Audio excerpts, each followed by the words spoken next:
Hermano precioso, la sociedad que nos tocó, una sociedad terrible, una sociedad atea, una sociedad sincrética, una sociedad sin Dios, una sociedad pluralista, una sociedad, hermano mío, que ha caído en un engaño moral impresionante. Pero esta generación nos tocó a nosotros. Y esta generación solamente podrá ser transformada por medio del Evangelio de Cristo.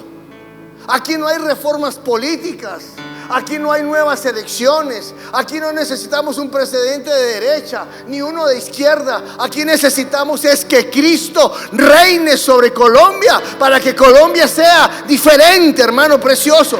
Esto no es un asunto de política. Se necesita el Evangelio de Cristo, que es lo único que puede transformar una nación, una sociedad, una cultura. Y Jesús, el Señor Jesús dijo: la luz no se puede esconder, la luz tiene que salir. Y nosotros somos la luz, hermano mío, sobre la cual se está construyendo esta sociedad. Déjeme decirle esto: la iglesia, usted, es la esperanza moral, la esperanza espiritual, la esperanza de integridad que tiene la sociedad. Usted no puede esperar moralidad, usted no puede esperar espiritualidad de los gobernantes, de las instituciones, de la educación formal. Esto solamente se va a dar en nuestra sociedad por medio de la iglesia y por medio del Evangelio de Cristo. Si usted lee la palabra de Dios, 12 locos que después se convirtieron en 120 transformaron el mundo, y en menos de 300 años conquistaron el imperio romano, hasta el punto que el emperador de turno, Constantino, proclamó que la religión oficial del imperio sería el cristianismo. Fue tan impresionante lo que sucedió con el Evangelio, hermano mío, que transformó culturas, transformó naciones, transformó sistemas religiosos. Fue transformado. El texto sobre el cual se apoya el Congreso que predicaban con denuedo, el capítulo 3 y el capítulo 4, son dos capítulos unidos con una misma historia. Y permítame le cuento la historia, porque en esta mañana, esta tarde, yo quiero desafiarlo a usted a que sea activado en esta tarde su denuedo por cosas mayores de parte de Dios. Escúchenlo: Dios va a colocar en usted un denuedo por cosas mayores de parte de Dios. Dice la Biblia que un día común y corriente, Pedro y Juan subían al templo a la hora de la oración, las 3 de la tarde. Ellos subían al templo de Jerusalén porque ellos todavía no tenían establecida una forma de cómo debía ser la iglesia. Ellos tenían todavía la estructura judaica en su cabeza y se fueron al templo judío a orar. Pero del templo judío los sacaron. Ellos no pudieron volver a entrar al templo de Jerusalén. Y ellos suben al templo a orar. Y cuando van llegando al templo, se encuentran en la puerta con un hombre que ha sido paralítico toda la vida. Toda la vida. El hombre nunca se ha parado sobre sus pies. Pero todos los días llevan a este hombre a pedir limosna a la puerta del templo y la puerta de la Hermosa. Pedro y Juan están entrando y el hombre extiende la mano y les dice: por favor, deme una ayudita, deme una monedita. Y Pedro dijo esta frase poderosa: no tengo ni oro ni plata. Donde Pedro hubiera tenido plata, el tipo se queda sin milagro. Pero no tengo ni oro ni plata, pero lo que tengo te doy. En el nombre de Jesús, levántate. Dice que lo tomó de la mano y el hombre se levantó. Y el hombre saltó. Y el hombre empezó a brincar. ¿Sabe lo que hizo aquel tipo? Empezó a correr puertas adentro del templo y corría como un loco y saltaba como un loco, y la gente se aglomeró en el pórtico de Salomón, y la gente decía: pero ¿qué fue esto? ¿Qué pasó? ¿Qué pasó? ¿Qué sucedió con este hombre paralítico? Y cuando la gente está aglomerada, el apóstol Pedro se levanta y proclama una predicación impresionante, que se convirtieron como 5,000 hombres. Impresionante. Y Pedro dijo: no me miren a mí, no nos miren a nosotros. Fue el Cristo a quien ustedes crucificaron, el que nos ha dado el poder para orar por los enfermos, y que en el nombre de Jesús ellos sean sanos. Y dice la Biblia que fue tanta la algarabía que se gestó en el templo de Jerusalén, que vinieron los sacerdotes, vinieron los escribas, vinieron los fariseos. Y miren lo que dice el texto, el capítulo 4. Me fascina esta frase, capítulo 4, versículo 1. Hablando al pueblo, vinieron sobre ellos los sacerdotes, los jefes de la guardia del templo, los saduceos. ¿Y cómo estaban? ¿Qué dice el versículo 2? Resentidos de que enseñaban de Cristo. Y los llamaron afuera y les preguntan: bueno, ¿ustedes por qué y cómo hicieron este milagro? Y Pedro se levanta lleno del Espíritu Santo y le dice: ¿se acuerdan de Jesús, el que ustedes crucificaron? ¿Se acuerdan el que ustedes abofetearon? ¿Se acuerdan el que ustedes colocaron la espina, la corona de espina en su cabeza? Bueno, Él resucitó. Él fue la piedra que ustedes, los edificadores, botaron, y Él se ha convertido en la piedra angular de la iglesia. Y hoy, por causa de Él, es que nosotros conocemos el Evangelio y predicamos el Evangelio. Y este hombre que ustedes ven acá, por causa de Cristo es que este hombre está de pie. Y dice que los sacerdotes no podían decir nada, porque ciertamente hubo milagro. Y sacaron a Pedro y a Juan, y aquellos benditos se rascaban la cabeza: ¿qué hacemos? Porque estos tipos hicieron un milagro. Y dijeron: no les podemos golpear, porque si les golpeamos, el pueblo se nos viene. Más bien, prohibámosles que prediquen de Cristo. Y cuando lo llaman, le dicen: bueno, señores, ya llegamos a un acuerdo. A partir de hoy, en Jerusalén queda prohibido hablar de Jesucristo. Y Pedro y Juan se voltean a mirar y le dicen: señor sacerdote, perdónenme, pero usted me va a entender que para nosotros es más importante obedecer a nuestro Cristo que a usted, y no dejaremos de predicar el Evangelio de Cristo.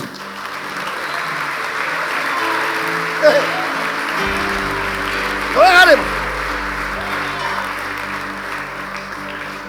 Cuando vuelven a donde estaban todos los apóstoles, era la casa de María, el aposento alto. Cuando vuelven, pues toda la gente estaba preocupada porque los habían tenido presos. Todos tenían la referencia de lo que había pasado con Jesús. Y dice la Biblia que ellos les contaron de todo lo que había sucedido. Y cuando estaban reunidos allí, levantaron las manos y oraron. ¿Quiere escuchar esta oración? Capítulo 4. Váyase, escuche conmigo esta oración tan impresionante. Capítulo 4.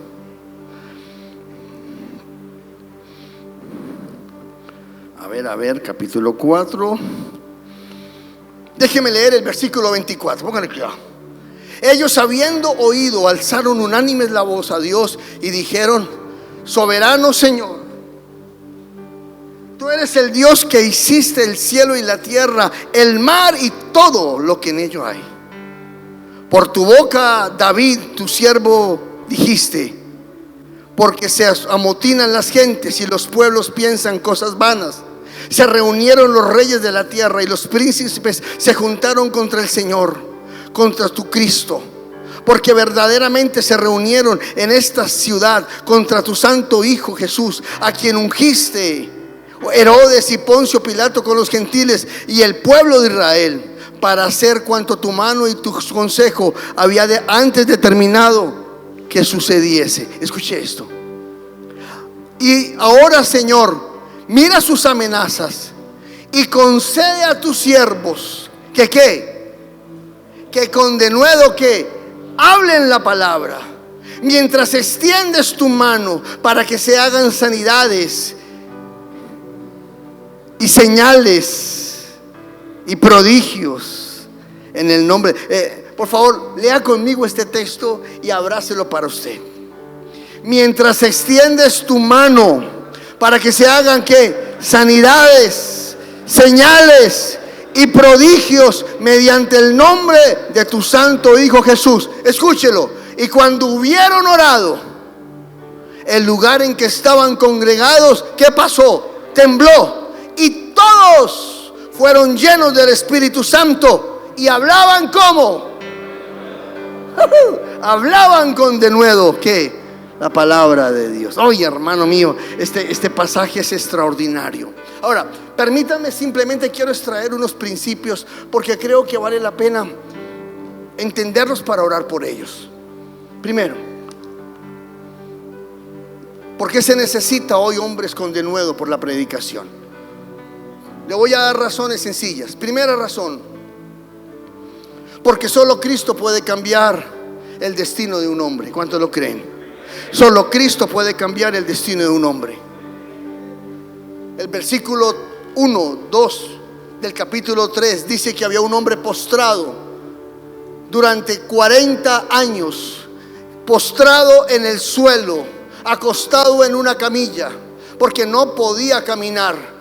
Toda la vida de este hombre estaba supeditada a la limosna. La vida de este hombre no tenía acceso a los lugares culticos. Él no podía entrar a la adoración. Él no podía entrar al templo porque su incapacidad le impedía entrar a ese lugar de adoración. ¿Por qué necesitamos el evangelio? ¿Por qué necesitamos predicar el evangelio, hermano mío? Porque solo el poder de Cristo puede cambiarle el destino a un hombre que ha perdido la esperanza en la vida. Escúchelo. El evangelio llegó a su vida quizás en su peor momento. Quiero que piense esto. Algunos de ustedes, si el evangelio de Cristo no los hubiera alcanzado, ya estarían muertos, estarían en un manicomio, estarían en un hospital, estarían perdidos. ¿Por qué usted hoy está aquí? Porque el evangelio de Cristo le dio destino a su vida.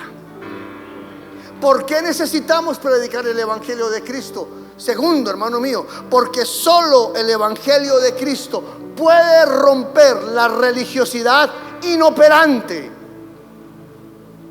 ¿Sabe usted en dónde estaba el paralítico acostado todos los días? ¿A dónde? ¿En dónde? En el templo de Jerusalén.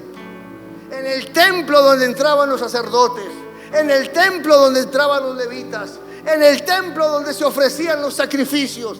Todos los días este bendito hombre estaba postrado en el templo. Pero la religión que se profesaba ya no transformaba completamente a nadie. Era una religión que encadenaba, era una religión que acusaba, era una religión que avergonzaba, pero no cambiaba al hombre. Escuche lo que le voy a decir. Esta sociedad está cansada de tanta religiosidad que no transforma la vida del hombre. Solamente el poder de Cristo puede romper el yugo de la religiosidad y traer libertad al ser humano, hermano mío. Por eso se necesita predicar el evangelio de Cristo. Ninguna religión sirve. Ninguna religión sirve, porque Cristo no vino a montar religiones. Jesucristo dijo sencillamente: yo soy el camino, yo soy la verdad y yo soy la vida. Y nadie viene al Padre si no es por mí. ¿Por qué necesitamos predicar el evangelio? Hay un versículo que quisiera que me lo colocaran, flacos. Capítulo 3, versículo 19. Este versículo para mí ha sido un texto de mucha inspiración. Mire, hermano mío, Usted y yo necesitamos predicar el evangelio, porque solo Cristo trae tiempos de refrigerio.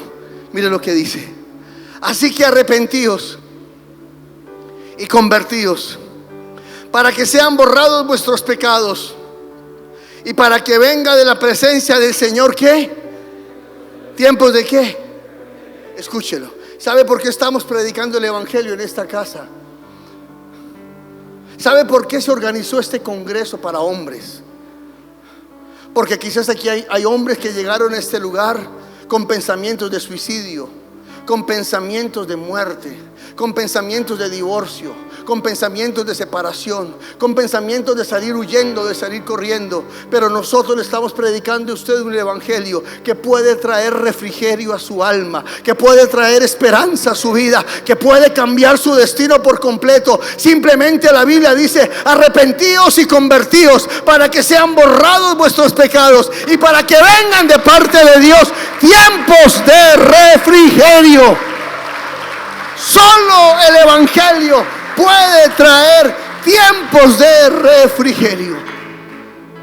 ¿Y por qué necesitamos predicar el evangelio? Sencillo: porque el enemigo quiere acallar a la iglesia de la predicación. El enemigo no quiere que la iglesia predique. El enemigo no quiere que la iglesia proclame. Ayer le decía al pastor Eduardo: están quitando personerías jurídicas a las iglesias. Van a empezar a prohibir que el evangelio se predique.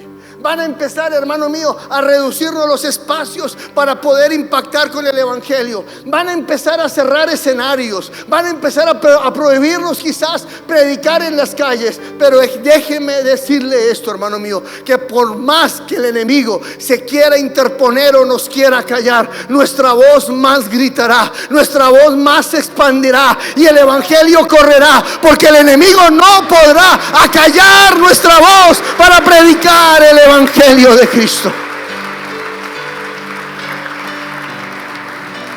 Y si esta tiene que ser la última época de los mártires para Dios, yo le he dicho al Señor: si tengo que ser uno de esos mártires, Dios, por causa tuya lo voy a hacer, pero mi boca nunca se va a cerrar de predicar el evangelio de Cristo. La pregunta: ¿cómo podemos activar en nosotros este denuedo? ¿Cómo podemos activar en nosotros esta pasión por la predicación del evangelio? Permíteme, le doy a unos 4, 5 principios sencillos que aparecen en la Biblia. Primero, capítulo 3, versículo 1. Pedro y Juan subían a la hora tercera. ¿La hora de? ¿La hora de qué? Otra vez, ¿la hora de qué? La única manera en la cual el denuedo de Dios en su vida va a cambiar, la única manera en la cual usted se va a convertir en un hombre de influencia, de poder, de autoridad, de milagros, de unción, de prodigios, es cuando usted se convierte en un hombre de oración. Llegó el momento, hermano mío, en que la oración suya tiene que pasar a otro nivel. Llegó el momento, hermano mío, en que las horas, los tiempos tienen que ser más profundos. La oración tiene que ser más profunda. Escúchelo. Y la oración no es para pedir. La oración no es para reprender. La oración tiene que ser para conocer a Cristo de la gloria. El Señor te está llamando para que pases más tiempo en tus rodillas, orando para conocer a Cristo y orando para que el evangelio de Cristo corra de una manera impresionante a más gente. Escúchalo. Este es tiempo en el que tú tienes que levantarte a orar como nunca antes has orado. Yo no sé cómo es su vida de oración. Yo no sé si usted ora, o quizás usted es de aquellos que se duerme orando. Bueno, déjeme decirle que este señor que estaba subiendo a las 3 de la tarde a la hora de la oración, ¿sabe quién era? El que días atrás, cuando Jesús estaba orando, ¿qué hizo él? Se durmió. Porque el Señor quiere levantar un ejército de hombres, no dormilones, no adormecidos. Dios quiere levantar un grupo de hombres que se despierten del sueño y del letargo y se conviertan en hombres de una vida profunda de oración. ¿Por qué no levanta sus manos y le dice: Señor, ayúdame a ser un hombre de oración? Despiértame, Señor, para orar. Despiértame, Señor amado, para manifestarte, para buscarte. Despiértame, Señor, para pasar mañana, Señor amado, para pasar noches en oración delante de ti. Te lo pido hoy en el nombre de Jesús. Amén y amén. Segundo, ¿cómo activamos este denuedo? Capítulo 2, versículo 4 dice: y todos fueron llenos del Espíritu Santo.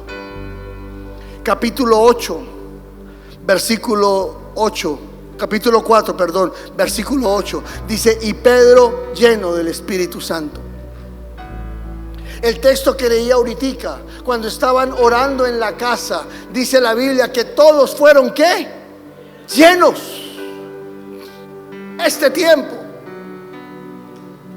es un tiempo para que usted sea un hombre que empiece a pedir la llenura del Espíritu Santo. Escuchen, no sé si usted sabía, pero esta mañana se lo dije, que usted ya es templo del Espíritu Santo. El Espíritu Santo habita en usted. El Espíritu Santo está dentro de usted. El Espíritu Santo se mueve con usted, camina con usted, escudriña sus pensamientos, escudriña su vida. Pero escúchelo, pero el Espíritu Santo no solamente quiere hacer de usted un templo.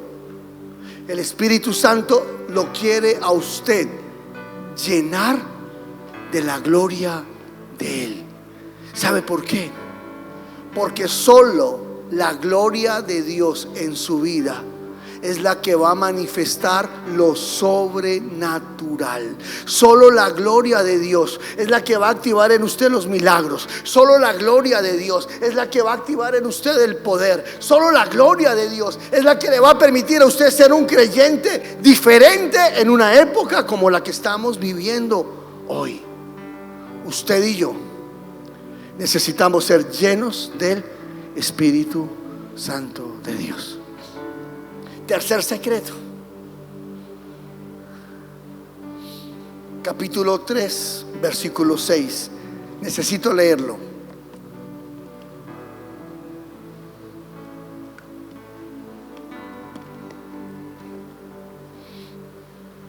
Mas Pedro dijo que no tengo, repita conmigo, no tengo. Ojo, no tengo, y después dijo: pero tengo. Oh. No tengo, pero tengo. Pedro sabía que no tenía. ¿Qué no tenía? Plata. Pero Pedro sabía que tenía. ¿Qué tenía? Al Espíritu Santo de Dios. Escuche lo que le voy a decir. A mí en una ocasión, yo le conté a ustedes esto una vez, a mí en una ocasión, estando por allá predicando en un lugar, un niño me pregunta, un niño como de 11 años, me pregunta, me dice: pastor, ¿usted tiene el don de milagros? Yo le dije: no creo. Pastor, ¿usted tiene el don de sanidad? No sé. Pastor, ¿usted tiene el don de interpretación de lenguas? Yo le dije: como que no. El niño estaba preocupado. Dijo: ¿a quién invitaron a predicar entonces? Y me pregunta con esa desolación: pastor, entonces ¿usted qué tiene? Y yo le dije: yo tengo al Espíritu Santo. Y si lo tengo a Él, yo tengo todo. Escuche. Pedro sabía que no tenía. Ahora, este es el primer milagro que ellos hacen sin Jesús.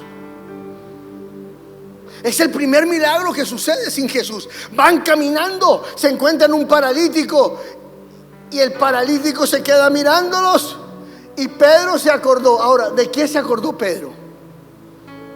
De lo que Jesús había dicho. ¿Se acuerda que Jesús en una ocasión le dijo a alguien: Todo, levanta, toma tu lecho, levántate y anda. Y Pedro se embalantonó y dijo: bueno, muchachos. Y de pronto me imagino que se quedó mirando a Juan. Y Juan lo mira. ¿Qué va a hacer Pedro? Y Pedro le dijo: mire, Señor, en este momento yo le digo a usted que se afirme en sus tobillos. Y yo te digo: levántate y anda. Y al instante el hombre, que hizo, saltó y sus tobillos se aseguraron. Yo me imagino que los más sorprendidos fueron Pedro y Juan, porque ellos no sabían lo que Dios había colocado dentro de ellos. Escúchelo. Usted con certeza no sabe qué fue lo que Dios depositó en usted, pero dentro de usted está el poder sobrenatural de Dios. Dentro de usted está el poder de un Dios vivo, que sana, que transforma, que renueva, que da vida. No tengo, yo no sé qué tengo, pero lo que yo sí sé es qué es lo que yo tengo. Yo tengo el Espíritu Santo de Dios. Yo no soy Benijín, yo no soy Cash Luna, yo no soy Ricardo Rodríguez, pero lo que yo sí sé es que el Espíritu Santo que está en ellos también está en mí. También está en mí, también está conmigo. Porque no son ellos, es el Espíritu Santo de Dios. Y ellos creyeron esto, hermano mío. Algo que me fascina, y yo con esto termino, porque el pastor Gabriel tocó los otros puntos, pero me fascina esto. Ellos aprendieron a proclamar el evangelio de Cristo sin miedo.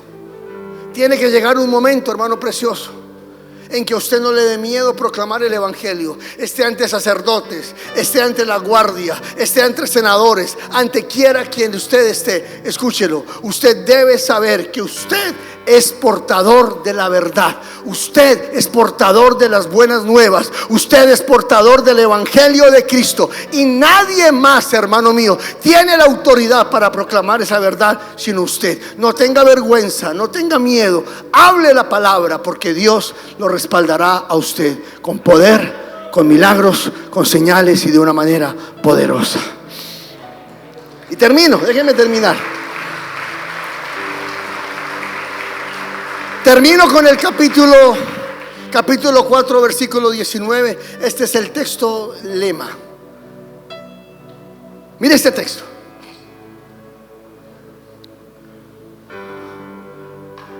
No, espérate. Creo que es el 4:13, flacos, perdóname, la culpa es mía. 4:13. Entonces, viendo que el denuedo, y sabiendo que eran hombres, escúchelo, quiero reforzar algo que el pastor Gabriel enseñó. Una cosa es no haber tenido formación. Una cosa es no haber tenido la oportunidad de haber ido a una universidad o haber estado en un seminario bíblico. Pero otra cosa es ser irresponsable frente a la palabra de Dios. Ese tiempo se tienen que levantar hombres con amor por la palabra de Dios, hombres que estudien la palabra de Dios, hombres que lean la palabra de Dios. Y yo los desafío a ustedes a que se incluyan en las escuelas de formación de esta congregación. Prepárense, instrúyanse, crezcan en la palabra. ¿Sabe por qué? Porque en la medida en que usted crezca en la palabra, Dios lo va a respaldar a usted, y su boca, hermano mío, el Señor la va a llenar de conocimiento. Pero la palabra de Dios hay que estudiarla. Segundo, hombres sin letra. ¿Y del qué? ¿Del qué? Hombres comunes. Yo quiero desafiarlo a esto. Usted y yo no pudimos escoger en qué entorno nacer. No pudimos escoger con qué familia nacer, ni en qué ambiente crecer, ni qué cultura recibir. Pero lo que yo sí tengo claro es que el evangelio de Cristo dignifica la vida del hombre. Escúchelo.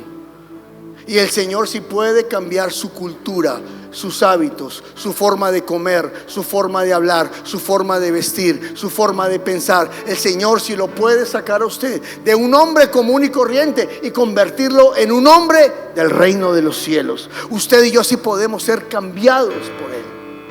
Y termina el texto diciendo: y conocían que habían caminado con Jesús. El último desafío que le quiero dejar es este.